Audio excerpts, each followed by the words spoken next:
So hold on, And you're sitting with a billionaire in Dubai. Yeah. Okay. And like he kind of mentioned 3 things. I don't remember exactly the 3 things, but what I remember is he talked about leverage. Like he leveraged. He like not that he don't know anything, but he's like not crazy familiar with a lot of things. So anything that doesn't know, he leverage. And the second thing was like his community is strong. Like he told me about like a mastermind that he attended. He paid $100,000 for, and that mastermind he met somebody that led him to somebody, and that guy made him $1 billion. Just like that. So he just kept telling me like investment. it's yeah. So he's like $100,000 made me $1 billion. Do you think it's worth it? Like I don't know, maybe. And the last thing, bro, he was big on compounding. Yeah. Big on compound. And he didn't always talk about compounding money. He was talking about compounding effort more. He was like, in the beginning of your career, you're gonna work, but you're not gonna physically see the work. You're gonna have some money. But it's like you're working, but there's a line that you're not seeing is going this way, and that's your effort. And then big on compounding money, huge on compounding money, man. This guy, he sat down with me and he started telling me about something called a cash diet. How long was your conversation with him? We sat down for like 3 hours, bro. Oh, that's good. Yeah, 3 hours. That's a real Well, conversation. I bribed him, right? So I'm gonna ask a question. Yeah. They usually say like, there's a question on social media about would you rather have dinner with Jay-Z or like $1 million? I remember that. Yeah. What is your thought on that? Well, it depends what level. And right now, Jay-Z. Yeah. If I'm broke, maybe $1 million. Fair. No, because that's the thing. It's like. Like that one conversation, if you have the money, that one conversation can make the world a difference to you. Yeah. Right, but if you don't have, if you don't have the money, it's not really. Like Jay-Z can't really, unless he becomes friends with you and takes you exactly. on. Yes, but like that one conversation can't really do much to you. Correct. Okay. Well, you got to be in a position where you In a can position, even exactly. do anything. Yes. With that. So as I said, Exactly. if it's right now, absolutely Jay-Z. Back in the days, $1 million for Yeah? sure. Okay. Yeah. Back in the days, how old are you? I'm 26. So what's back in the days? So maybe like early 20s, like When's your birthday? December 21st. 21st. Yeah, so 3. Turning 27. I'm turning 27, correct. Yeah, I'm old, man. Getting there. Right? Getting there. The older you get, you realize the younger you are. Mm-hmm. That's the okay, thing. here we go. That's the thing you learn about when you're in your 30s. Here we go. Okay. The older you get, you realize how young you are. The older you get, You realize how young you are realize how young you are. because you obviously hang out with people that are older than you. Correct. And what do they always say? You're so young. Yeah, you're so young. So when now you get to 30, 35, meet some new people, and they're like, "Fuck, you're so young. You still have so much to learn still, and you always have so much to learn." That's the answer. That's the answer I got. The most thing that I heard recently is 30 is the new 20. Yeah, 100%. I believe that too. I agree with that. Yeah. In terms of even just like looks, we all like look younger. And I think on a general scale, we like, because I guess You don't look like a kid. yeah, like, but like everybody seems like 30-year-olds now don't even look like 30-year-olds. 30-year-olds, yeah, correct. Right? Physically, Correct. if you're mentally now, with the amount of information that we get on our fingertips, you likely are very much smarter than the average. Obviously, talking average 30-year-olds. So like it really is, and we live in longer. So Yeah. 30 is a lot closer to 50. Yeah. Right? You know, that's so your life is almost over at 30. Yeah. So you're old at 30. Now when you live into 80, your life is like Yeah. Still I got had ways to this go. the same billionaire was chilling with Sir Richard Branson yeah. version, and he was telling me this guy works out like 3 hours a day, like active moving activities. Like he's like, this guy is like, and then the billionaire I'm talking about, maybe he's in 50s. Mid 50s maybe. He's like, man, that guy just like a 20-year-old. Yeah. Crazy. Working man. out can do Yeah, wonders like for this you. guy, not only like not lifting stuff, but they do a lot of tennis. Yeah. They went to his island and they like for 3 days. I think it was $1 million or something for like the group or mastermind. And he was telling me some experiences, man. But the one that shocked me was the 3-hour one. He's like, daily 3 hours a day, 1 in the morning, 1 in the middle of the day, 1 at night. Yeah. What time does he get up? Do you know? That I did not ask him, but he's an early riser. What time do you Yeah. get up? It really depends. Like back in the days, I used to believe big in like, oh, wake up at like this. Right now, honestly, like, look, my life has been changing throughout time, right? Like especially I'd say my religion part, because I started realizing why like we pray in a certain like as a Muslim, I started praying in a specific time throughout the day, especially like the Fajr one, the early one. I understand why we gotta wake up early, and then so in the majority of the time I've always waken up early. Nowadays is maybe like 6:37. I want to make sure I get in the gym early in the morning, because if I catch my phone in the morning, day's done. Yeah, your phone in the morning I think is the worst thing. Yeah. I wake up and it's just already off, and I know it's there. Yeah, I've started putting my phone in a different room when I go to sleep. I like that, because then I know psychologically as soon as I get up, I've got stuff I got to check. Yeah. Now I have to actually get out of bed to do that. And that window between getting up out of bed, well, you know what? Might as well go to the washroom, wash my face, wake up a little bit, look outside, see whatever sun is left right now, and then get to work. But on that note, Rakan Khalifa. Yes, sir. Welcome to the Gents Talk Pod. Thanks, man. Appreciate you guys for having me. Thanks for having us. Appreciate you guys. Thanks for coming. Yeah, we're excited about this conversation. I'm excited about this for sure. So for people who don't know you, what's the background? What's the story? You were born and now you're here. Yeah. What happened in between? Born and raised in Saudi. Lived there for 18 years. Now Saudi before was different than Saudi now. Like Saudi right now is like a new Dubai, bro. I don't know. I've been recently and Really? I was shocked. And I came here when I was 18, 19. I came here for school. That's kind of where I met you. You don't know Samir, man. He was like running. He was running stuff for York. He was like the top dog, you know. So, and I remember I worked at we were talking in backstage. I worked at a bar right across York. It was like a Spanish club, right? And I worked at a shisha bar down the street from York. It's called Eclipse. I don't know if you remember it. So these are I've had, and the reason why I've had jobs in the beginning, because in the beginning when I first came here, my dad used to send me a lot of money. I'm talking $5-6 grand a month. Imagine 18, 19 making $6,000 a month. That's like real residual income, like making real money. And then I saw the 6 turn into 5, the 5 into 4, and then the 4 into 3, and then the 3 into 2, and the 2 into 1. I'm like, my rent is $800. I can't survive on $200. So I call him, and the problem is I'm the oldest son that he has. So he didn't give me a straight answer. Like kept going, oh, it's a small issue. We'll solve it. You have money in the bank. I'm like, yeah, I have money in the bank. He's like, don't worry about it. And I know my mom wouldn't lie, so I called my mom.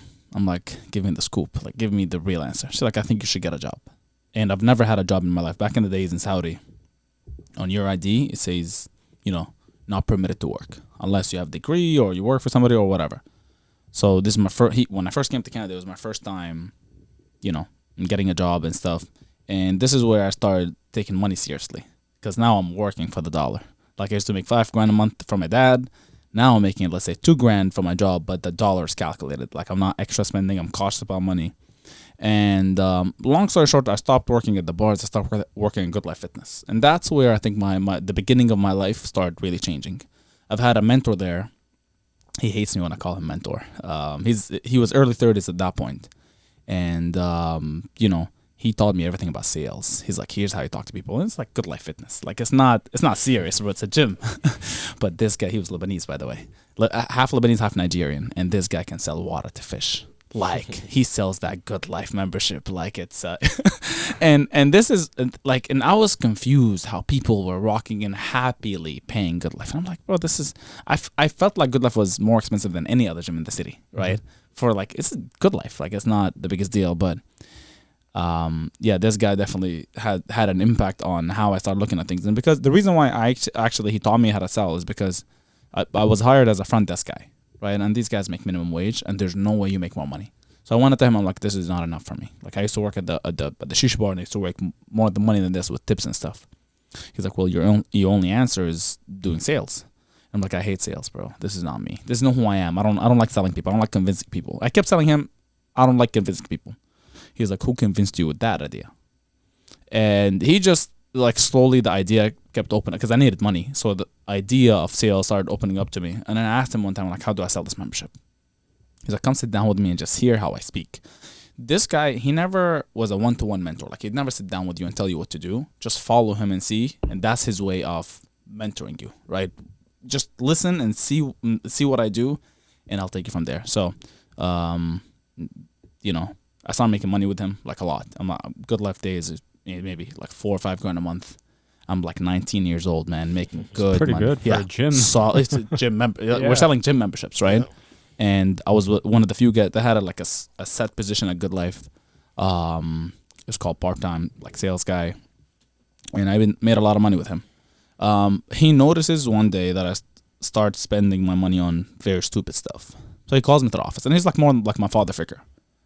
And he opens a trading account, and that account there was like a $1.3 million. I'm like, bro, you're a millionaire? And he's like early 30s, like maybe at that point, maybe 33. He's like, I wouldn't call myself a millionaire, but I have $1 million in my trading account. He's trading stocks and stuff. So he's like, when I was your age, I wasn't stupid with my money. And right away, I knew what he was talking about. Like, I know that he knew that I was spending like money on stupid stuff. And that got me hooked into trading. He gave me some books to read. I was never a book guy. I'll be transparent with you guys. Like maybe at that point I started changing and opening up the books. I started looking online. The problem is online is too much. Like everybody has an opinion about trading, and there's so many markets that you can trade. So I started looking for a mentor in that specific. And not by chance, I worked at funny story. I worked at the place that I told you was like the club across York. And while cleaning a table, I met a guy that was spending a lot of money. I'm like, what do you do for a living? And I do trading. I'm like, can I learn from you? And he gives me his Instagram, and that kind of kicked off my trading career, right? I learned under this guy for a couple years. And then, we've been able to teach, over the past 5 years, we've been able to teach almost 70,000 people worldwide. A lot in the Middle East, a lot here. And yeah, man, life changed.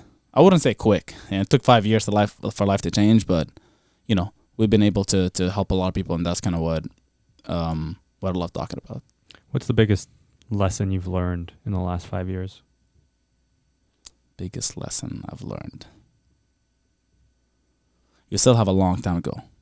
Like, you still have time on your back. Like, there's two lessons. The one lesson that the billionaire gave me, the compounding one. Because he was telling me about, compound your effort and compound your money. And he's like, you don't understand over a 10-year period where your money can be. And he showed me an equation where if you put $1,000, and there's like a specific equation, there's a rule that he taught me. It's called the Rule 72. The Rule 72 is very simple. The Rule 72, it pretty much says, if you put money in anywhere that gives you 10% a year, which is not hard, every 7 years, your money will double, right? So calculate that over a period of time. And, the two things that I learned from all my mentors is like, listen, like, have, micro speed, macro patience, micro speed, macro patience. Anything that you're doing right now, go fast, but just always step back and look at the big picture. Just, I see, especially when you're talking in the trading space, people look at the trading space like, they want quick money. Quick. Like and then unfortunately people sell it in the wrong way. So it's just, there's a misconception all over the space, right? Okay, well, I'll get it in a couple months. I'll start making like $1,000. And they think like it's a job. Like trading is like, okay, well, I'll make $1,000 a month every month. That's not how it works. I wish that. And they don't understand the compound effect, the longevity effect. So that definitely a biggest lesson for me. And for anybody that's young, anybody that's at any age, keep developing, keep learning, keep growing. The best investment you'll ever have is yourself. I bet on me always. I put up the most money into me. Like back in the days, I used to look at these guys and spend like 50 grand or 100 grand on a course or like a mentorship. And to me that like, why would you like, what is it going to teach you for $100,000? But remember the story that I told you about the billionaire? He wasn't a billionaire at that point. He was he wasn't making crazy money, but 100,000 led into a couple people then a guy that made him $1 billion. So. Would you say that you're good with math? No, man. That's another misconception, by the way. Yeah, I'm bad at math. Bad at math. When I came to Canada, it wasn't York that I went to. I went to Seneca because I didn't qualify for York. That's how bad. Like I qualified for a college, not a university. I couldn't finish, man. I could not finish for the life of me. I don't know what it is. Maybe if I go back right now, maybe I'll finish. Maybe not. But I just has nothing to do with math. Zero. Just like for me, like numbers. Like when you start throwing a bunch of numbers, even there, not that I understand what you're saying, but like my mind's just like, okay, there's too many numbers going around. So how would you like explain, like how you say you help people with like without numbers? Yeah. Because sometimes like you said $1,000 here, 10% here, and you might, and a lot of people, it's like your mind just starts going, numbers. Yeah. And that's also how a lot of people get scammed. Yeah, I I agree. So sometimes it's like, for me, sometimes like it's a fear of, okay, so someone maybe try to scam you. Like, not saying that you, like when I hear conversations, a lot of times when I hear a lot of money thrown around. Yeah.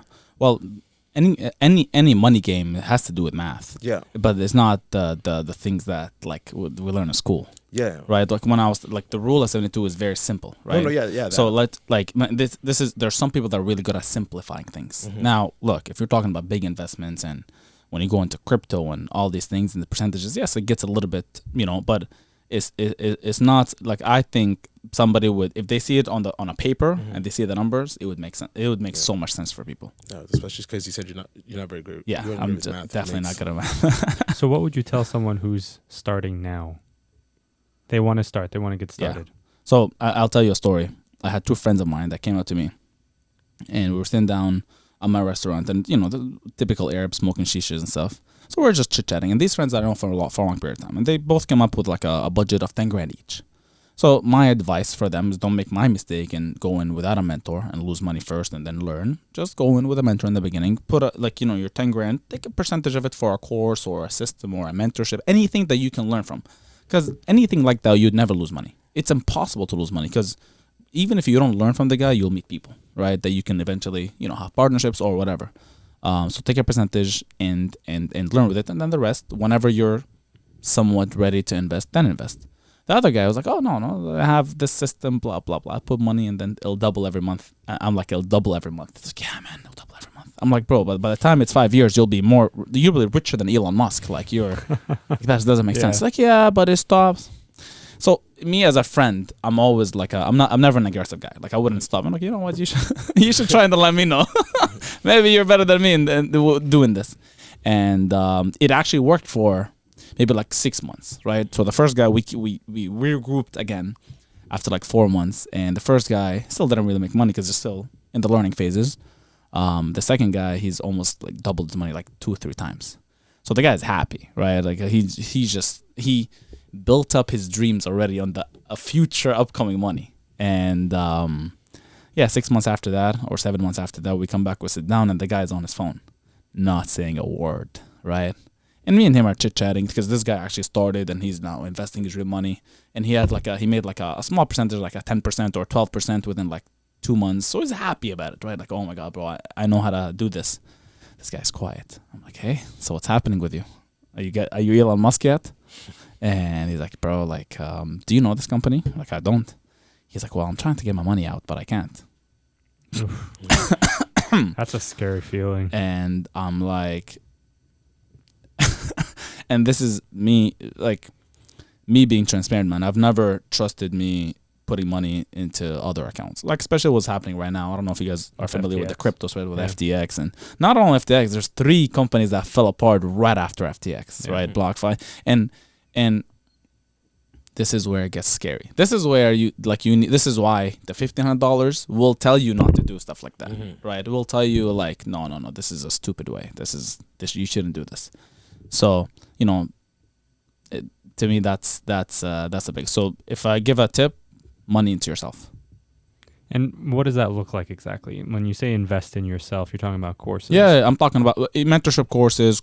There's so much things online nowadays that you can learn. Just I feel, maybe it's for me, maybe it's different for people, but for me, if I take something for free, it won't have as much value.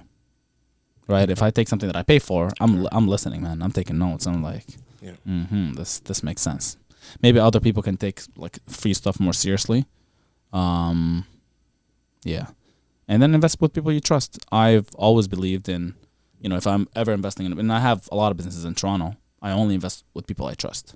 Like, doesn't matter what the opportunity is, because a person was what makes an opportunity. It's not the company. So a lot of the like restaurant that I own in Toronto is because there's one person that I trust.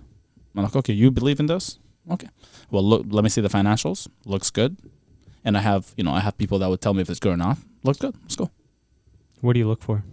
Well, I need to see, like, I'll give you an example. One of my restaurants that we kind of acquired recently, it's a place that, it's been around for some time, but it was a rich guy that came here, had money. He had same businesses back home, and he thought back home was like here, right? Back home, there's no taxes, bro. There's like all the extra stuff is not there. Back home, even like salaries are not the craziest, right? Here, you gotta be minimum wage and you gotta do this and that. So he just couldn't figure out how to keep it healthy cash flow. But they were selling a lot of alcohol, right? So that was kind of their biggest income wise. But it's a restaurant, so food should be your main income. Yeah. So we kind of switched it. We took away the alcohol and we focused on food. How can we increase the quality of food? How can we increase this? And then there's my favorite thing in the world. There's some shishas there, so I can manage that. I can manage that part. And I said, let's go. Let's do this. And we just shared the mission. But in the beginning, like I told them, I don't think money-wise we can keep reinvesting, especially the first year, but we're expecting some to get out of it. And then, man, any business in the world, if you don't market it, there's no point. Of course, you guys know this. Mm-hmm. This wouldn't be what it is if there's no real marketing. So I'm a big believer in marketing. I'm a big believer in that. That's the only way people can see you, relate to you, or whatever. So you talked about having mentors. Is there a specific mentor in mind that really resonates for you? And what were those lessons? So I don't believe there's one mentor for everything. Okay. Right? I feel like there's mentors for different kinds of things. I've always had a mentor for money. I've had a mentor for a guy that has a lot of companies. So like, how do you manage all these companies? Like, what do you just hire? Do you only talk to these people, or do you talk to who do you have access to? I have a mentor for, let's say, investment-wise. Like, this is a smart investment, this is not good. I have a mentor for real estate. There's some guy that's just really good at real estate. He understands the real estate game, especially abroad. But, one of the biggest lessons that I've learned over time, or like one thing that I see in common with all these people, number one, they took time to learn their craft. Like, they are really good at what they do. Number two, they're not... you'd have to show effort for them to mentor you. It's not okay, let me mentor you. You know what I mean? So you have to kind of like invest with them, show them that, I'm willing to be with you as long as you can help me, as long as you can, as long as I'm around with you, you can help me and I can help you. So that's the thing I've noticed. And then all these mentors always invest in themselves to this day. Like the billionaire, I'm asking him right now, like, why do you take courses? Like, what's the point? Like, you're a billionaire. Like, I feel like life finishes after $1 billion. I don't know. I feel like, you get to a level, it's $1 billion. Like, what, are you going to finish $1 billion? I don't know. I don't think so. Well, I don't think so, at least. Hopefully not. But I'm like, why are you still investing in yourself? Like, why? And he just gets a thrive from meeting new people, a thrive from learning new things. And I just noticed that all these big players that are not big players for a short period of time, they're always going to be big players because they're always developing, they're always learning. Like the guy was like, can you teach me how to do social media? I'm like, oh, God. What do I tell this guy, bro? Yeah. Like, but you know what? From the knowledge he has, he can blow up on social media. Yeah. Right? So many outlets now. Yeah, so many outlets. And yeah, but investing in you is definitely the one that's most common with all of them. Okay. How has your friendships changed in that? Because the 5 years is a quick time to go from this amount of money to this amount of money. Yeah. I'd assume all of your friends have not went from that money to that kind of money too. Yeah. And always people talk about you. That's a really good question. That people have to lose some friends. Yeah. And like you're right. I feel like you're right at that spot where I guess like, so how is that world? Wow, that's a good question. Well, look, I not that I lost friends. I feel like lost, but your priorities change, man. Mm-hmm. Yesterday I had a podcast with my family, right? Because my siblings work with me, right? And I asked them a question. I'm like, how did your relationship change with mom and dad? And I feel like the more money I have, and the more busy I am, like I appreciate family time more, right? But let's just talk about friends first, and I'll get to the family part. Look, every level of my life, some people had to be let go for me to level up. Because a lot of the people that I used to chill with, and there's nothing wrong with that, but they're very, like, okay, I'll tell you guys a story so you can understand what I'm talking about. I went back home, right? And I'm chilling with the friends that haven't chilled for like 7 years. A lot of these guys are still talking about the same things that we used to talk when we were in high school. Like, guys, it's been almost 8 years. I feel like we're over that stage, right? But this is why some people had to be not let go, but listen, like, you're busy, I'm busy. I'll follow you on social media. I'll see some of my friends or old friends that used to, every time I sit down with them, just complaining. The world is bad. The government is bad. That this is bad. That is bad. I'm like, don't you think sometimes it's you? Like, why is it always on the government? Like, you control your. In my head, I control my own destiny.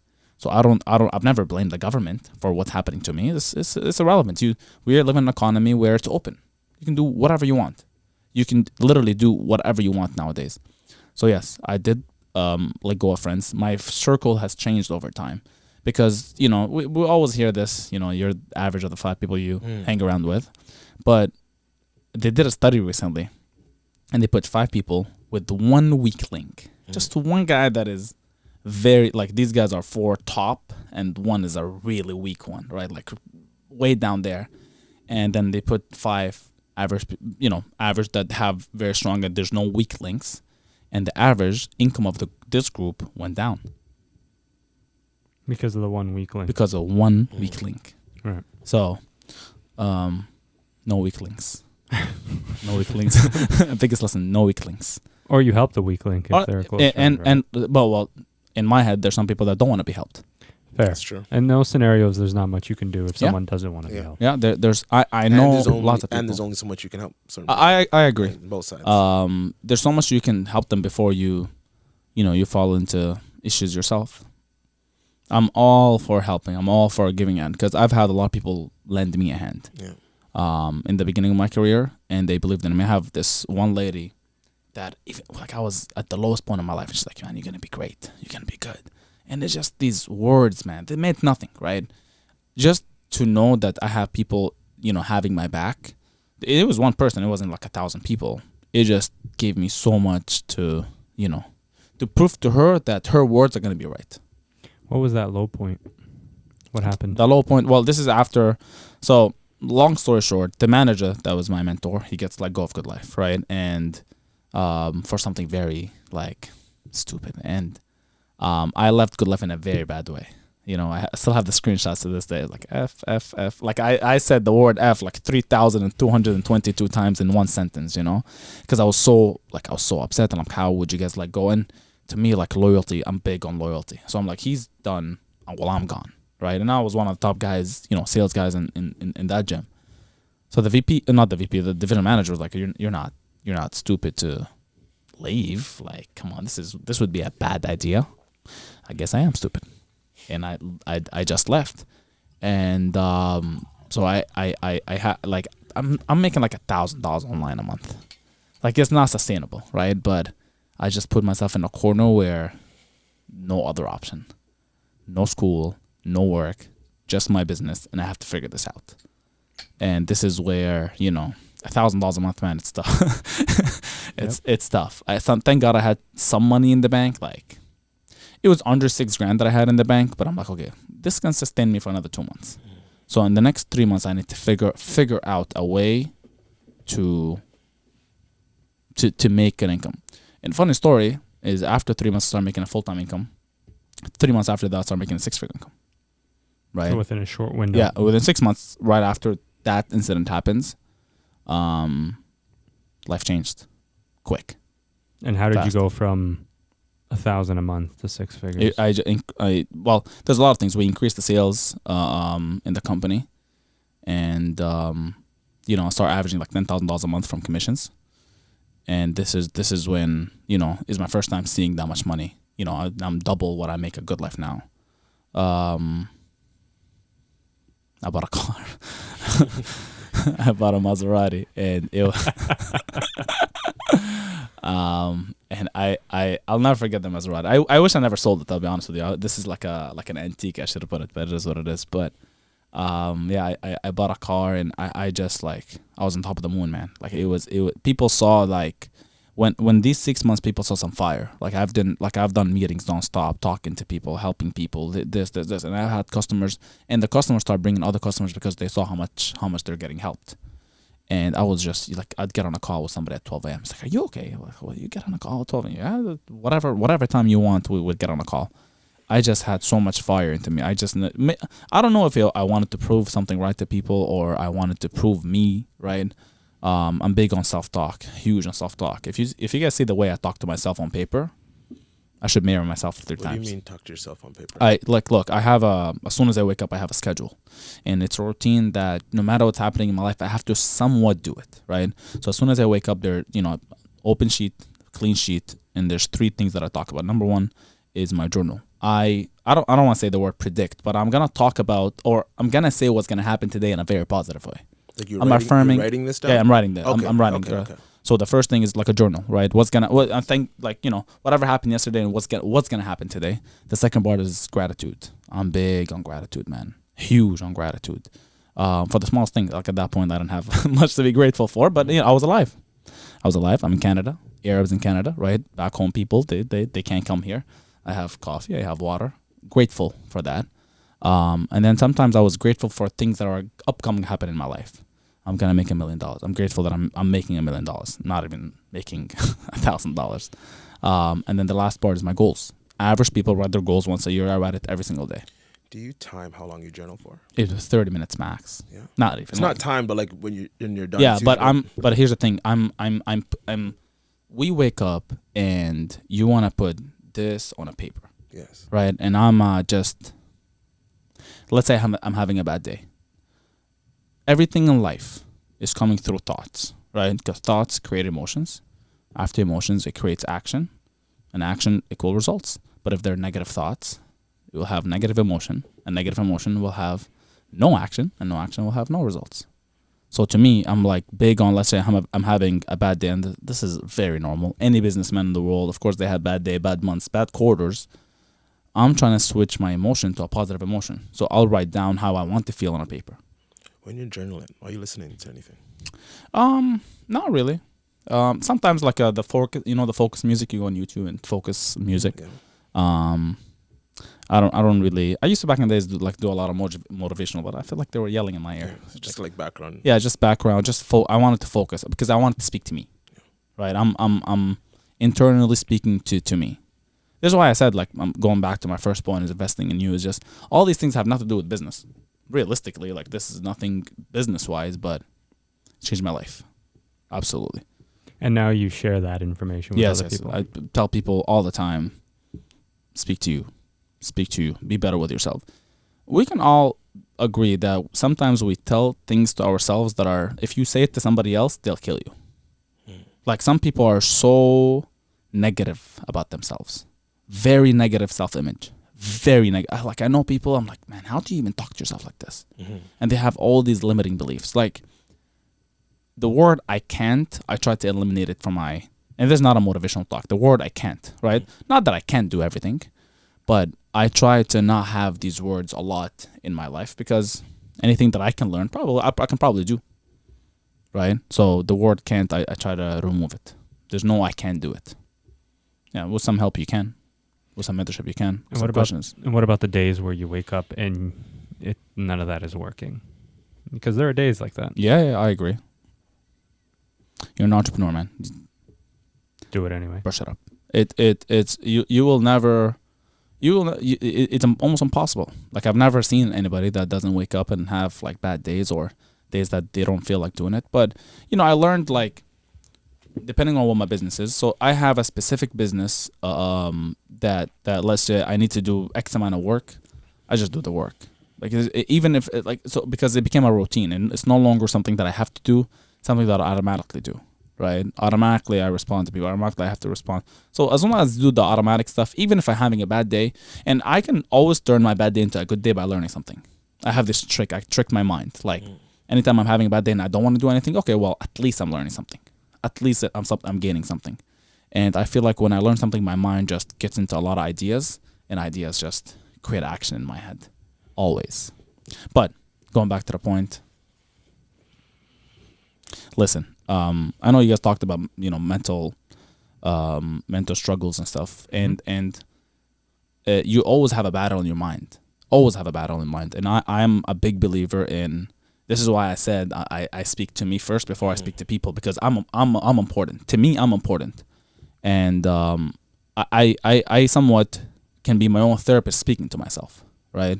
Advising myself, because I'm good at, because you know these people that are really good at advising people and they're just not good at advising themselves. Yeah. Well, on a paper, I'm pretty sure they can figure that out. Like I know some friends that are really good with advice. Like they'll tell you the best advice. Why don't you apply it? Like why? But because they're not speaking to themselves.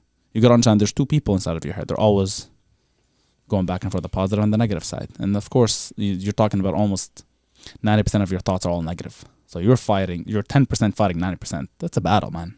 It's a battle. So speak to yourself, fix up how you think.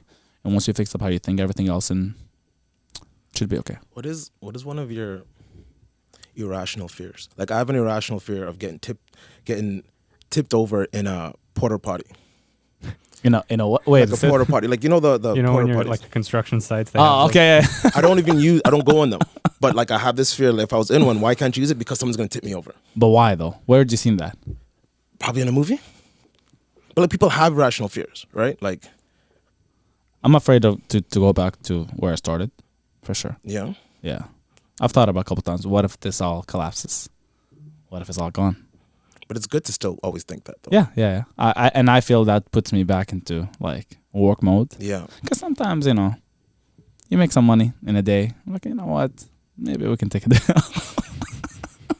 And then a thought crosses. What if you lose everything? Okay, let's do some meetings today. Let's make sure we're. So that's a big fear. Losing my parents for sure. Yeah. Huge fear of mine. As I said, as I get old, this is why I asked you earlier. Yeah.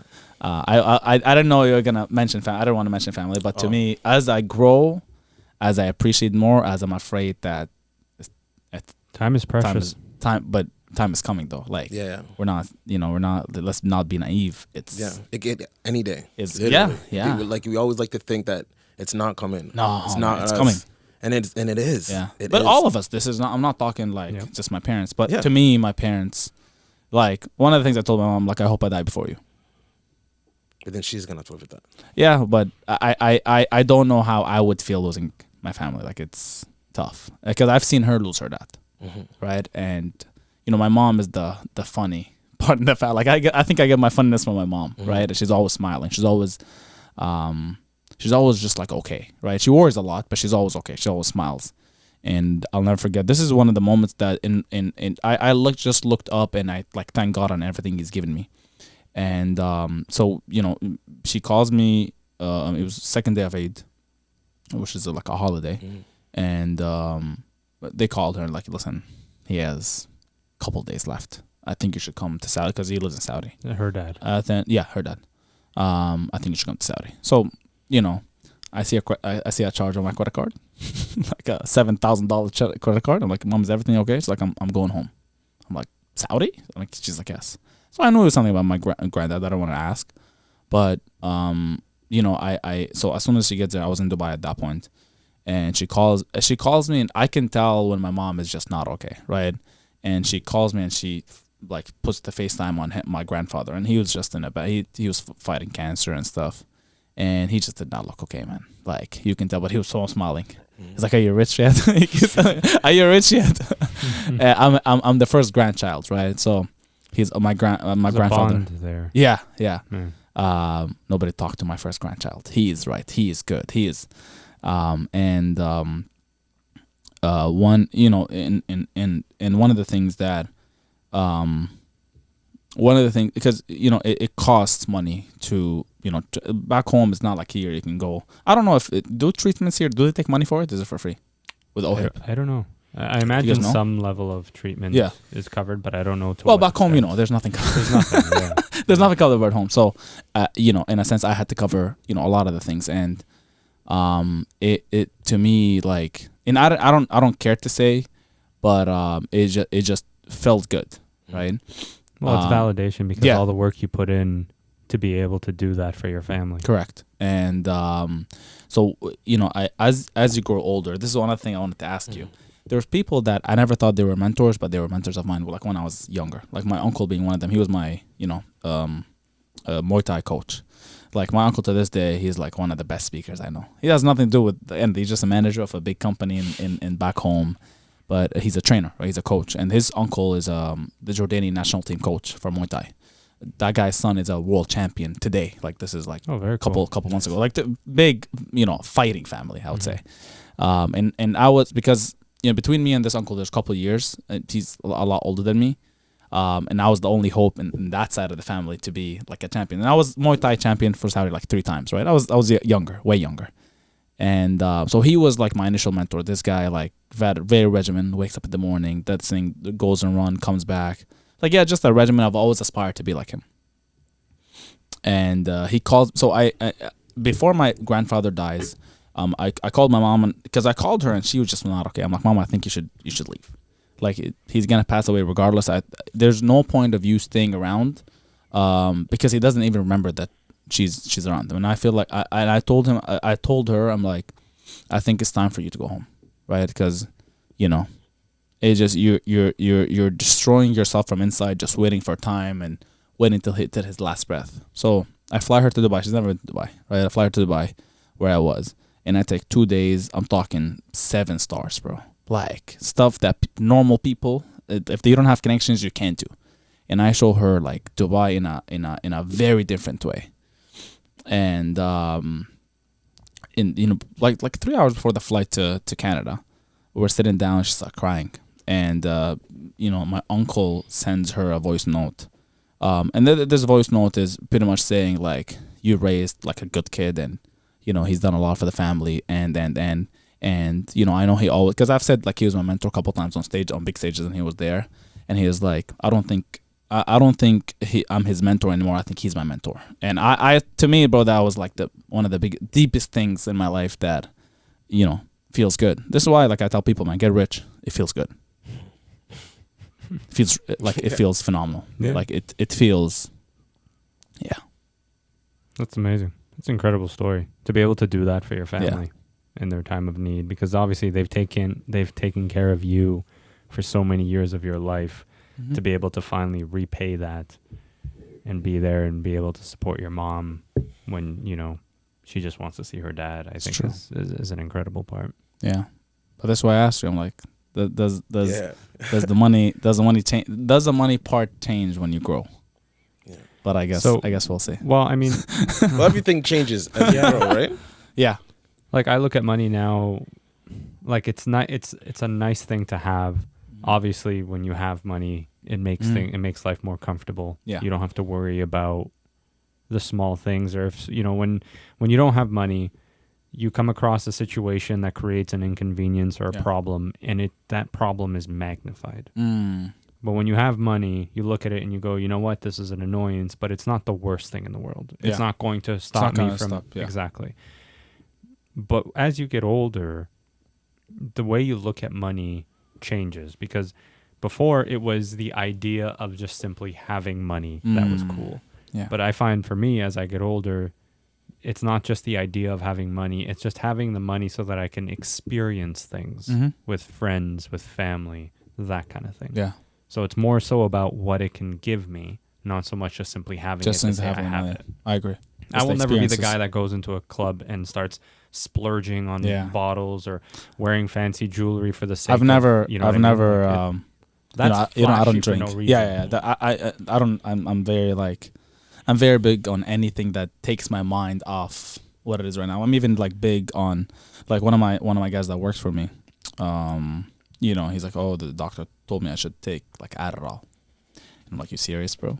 You think like 100 years ago people were taking Adderall, bro? Like, I just don't believe in drugs. I don't believe in anything that takes your mind off.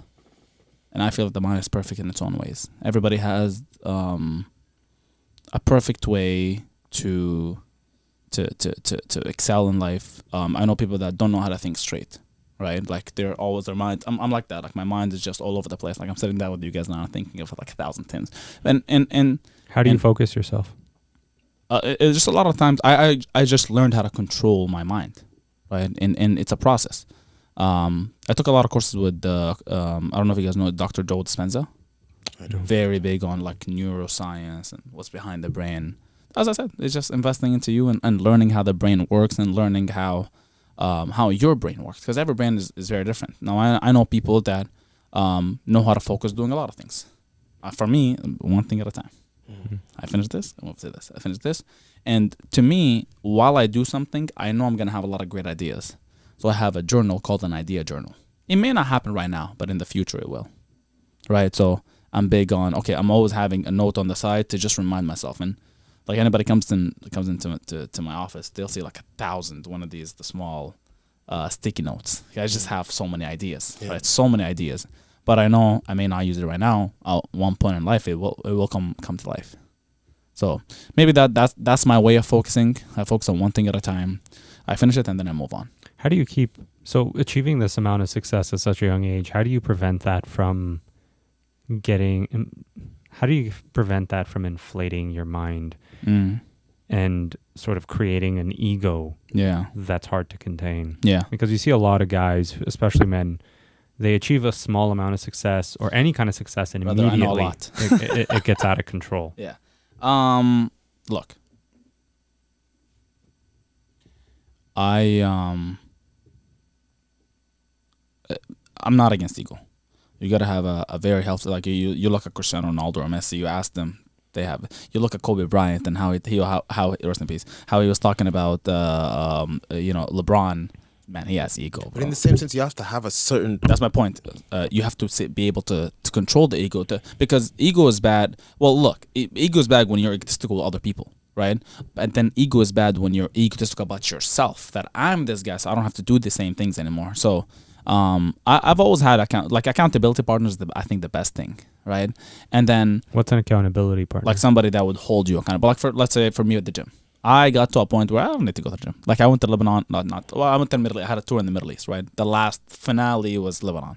And I had a massive event there, 3,000 people plus. And no, Lebanon is not the best country to do an event for trading because like, there's no banking system. Like there's literally no banking system. And I just came back and, I have a guy that works out with me every single day. He looked at me, he's like, you look bad. I'm like, I can fire you any day, bro. He was like, well, I guess you'll hire somebody that will tell you to look good. You look bad, bro. And holds me accountable. Here's food. Here's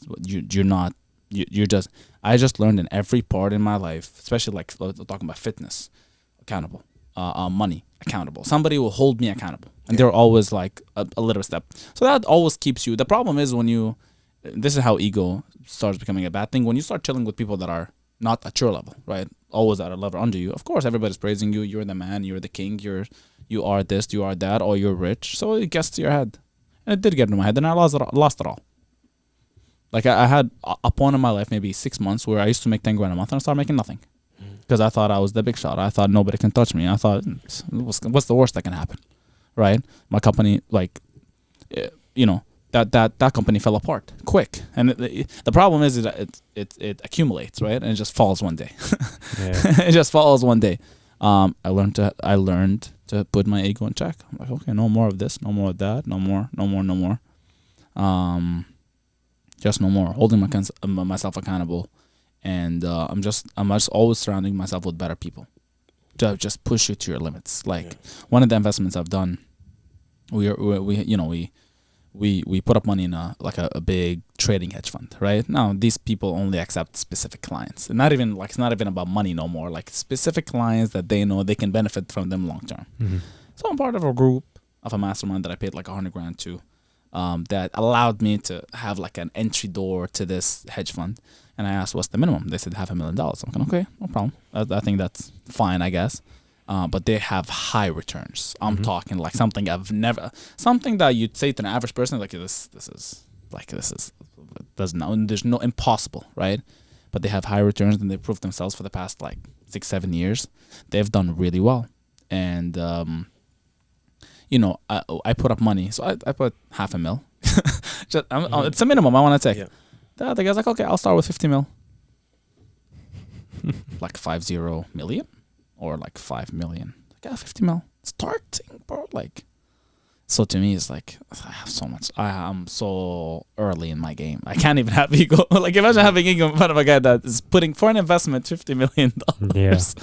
Like, I'm like, do you even know how to get that? Like, I don't even know how.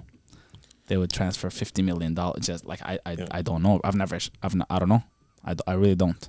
Do you think that there's you talked about how there's you do a lot of touring in other parts of the world. Do you think Canada is a space to be in for entrepreneurship and business? Because there's a ton of extremely smart entrepreneurs who may start something here but then leave.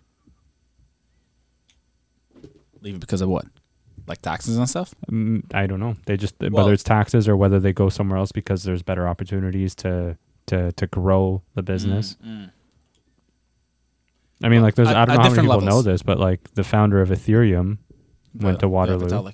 Yeah. CZ, the CEO of Binance, is from Vancouver. Oh, I didn't know that. Yeah. Really? Yeah.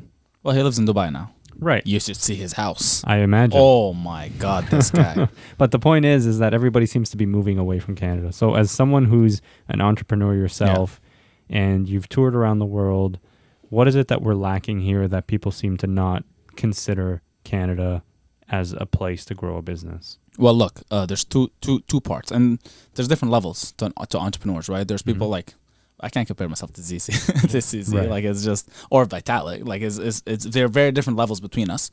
As a starting entrepreneur, yes, because you have more access here than you have, let's say, access in the Middle East to people and to mentors. Because the idea of mentors, it does really not exist in the Middle East. Like it's not a thing. There is, but it's not as big as here. There's not much access to things like we have here. Now, if you're smart enough, you'll figure it out. But I feel like as a starting entrepreneur, absolutely North America is a great place to start. You notice all these people, they go there after they're at a certain level. And of course, taxes is one of them. Government helping, like I understand why somebody like CZ would go to Dubai. The government is with entrepreneurs, not against them, right?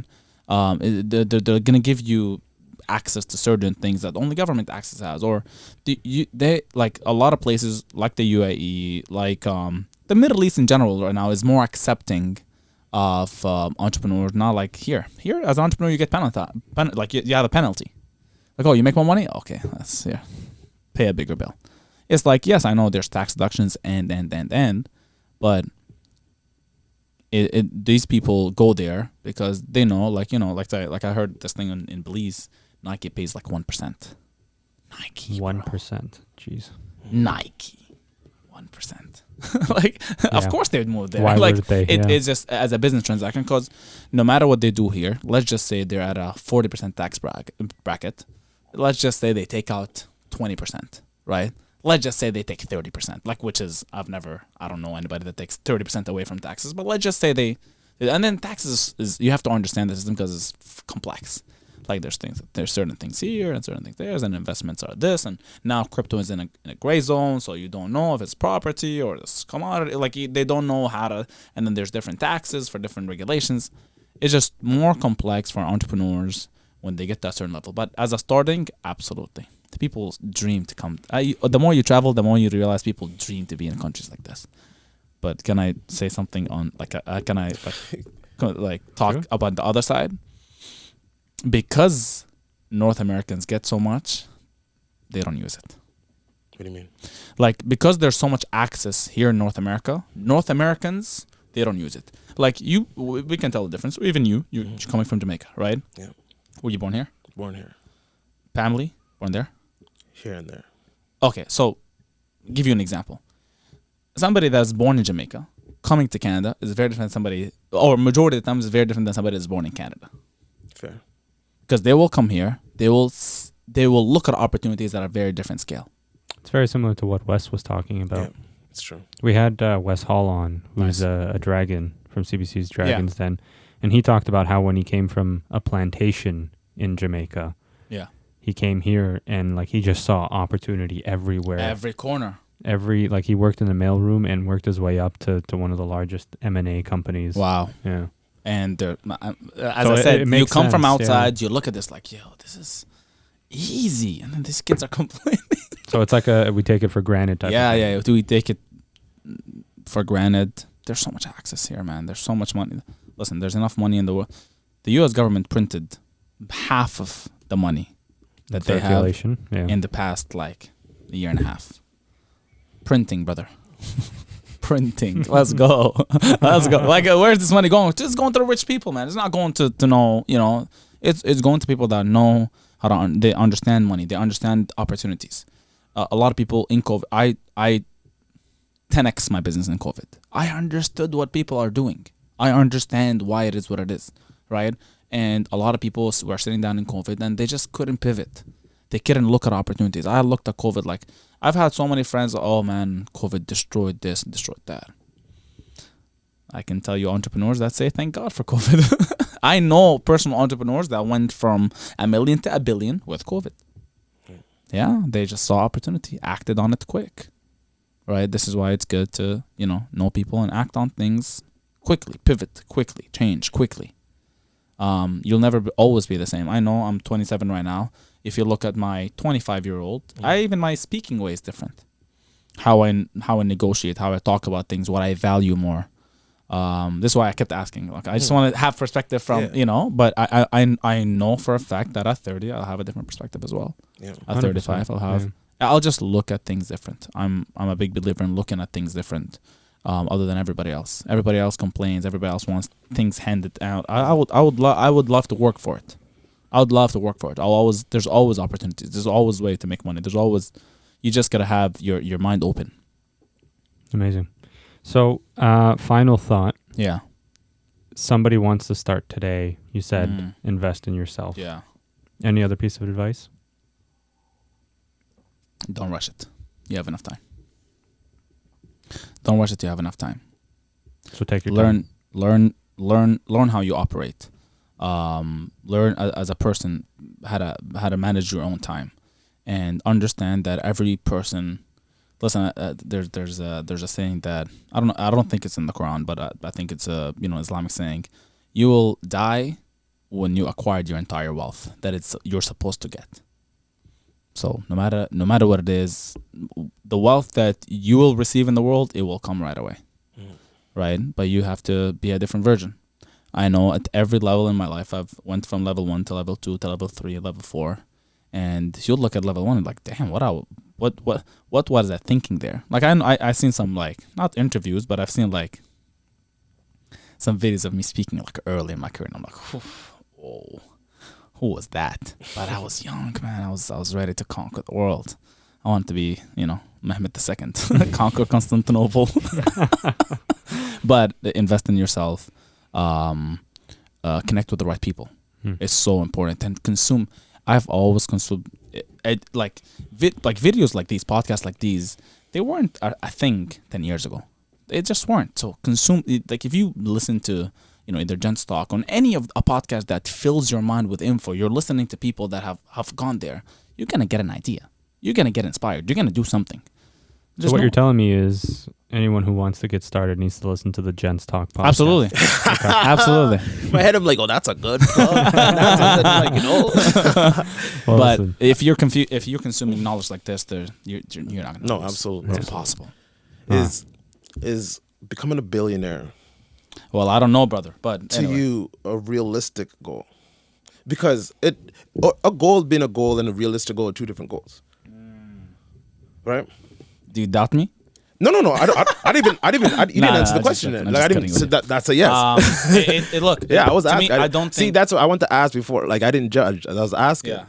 I feel like I'll get to like 900 million and stop. I feel like after $1 billion, there's certain things that happen because up there.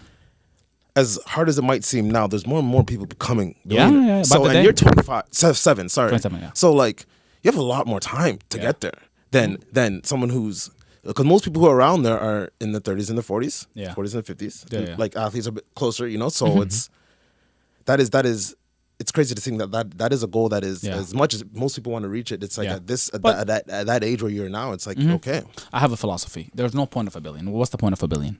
For real, like, what's the real point of $1 billion? Like, life doesn't change. Here's my philosophy. Like, I've made my first $1 million, I've made my first 10 million. Life changes just a little bit. Like, it's not a crazy, like... There's a lot of millions in $1 billion. But there's a lot of millions in $1 billion, There's a lot right? of millions in $1 billion. But I just feel like... You notice that a lot of billionaires that they start... We need more billionaires on Earth. I don't know any billionaires. That's why I know some millionaires, you know, so so I could talk millionaires. I can't talk billionaires, so no, like, I don't know any. A lot of billionaires are philanthropists. They want to help the world, man. They want to give. I think that's got to be the best part of it. So this is my point. I feel like being a billionaire. This is like you max life. Like this is, you know, that there's level in the game. This is you're at the so now it's for you to help people. There's a part, and then traveling a lot opens your eye to a lot of things. Yes. Speaking to people, like I you know, in Lebanon, I loved Lebanon, bro. Like probably one of my favorite countries on earth. And you speak to people and like you just see, man, we are so blessed. There's some people that just have it hard. And now, yes, they have abilities to change, but situations is just not as much as, you know, North America. But my question to you, my answer to you is, I don't think the goal is to be a billionaire. I just want to be able to help people how billionaires help people. Yeah. So that's maybe the goal. I get to a billion, I don't get to a billion. I don't think it'll transform my life completely. I'll have a couple yachts. I'll have a couple things going on, but I just don't think. That's awesome. Well, on the note of billions, this was $1 billion worth of knowledge. Appreciate you guys. So I appreciate you coming by. $1 billion conversation. Exactly. And appreciate you coming by. Appreciate you guys. Thank you so much. I love what you guys are doing. We need more of you guys. We need more younger people should be listening to this. More people should be, as I said, just soaking information like this, listening to conversation. And I know once they do that, we're gonna have a very bright future generation. Amazing. I appreciate that, brother. Thank you so much. Thank you very much. Thank you so much, guys. Appreciate everybody. Thank you for listening. Poncho, appreciate subscribe. it. Like, let's go. Subscribe, comment, everything. All the things. All the things. All the things. Share. All that. Like, you know, like it's, remember we're talking about, like, I hate having to say, but like, it's, you gotta say it. Yeah. You have to say it. Drop the like, drop the comment, do the subscribing, do the whole thing. Do the whole thing. Do the whole thing. Do all the things. Whatever you want to just do it. Just do the thing. All right, everybody. Appreciate it. Thank you.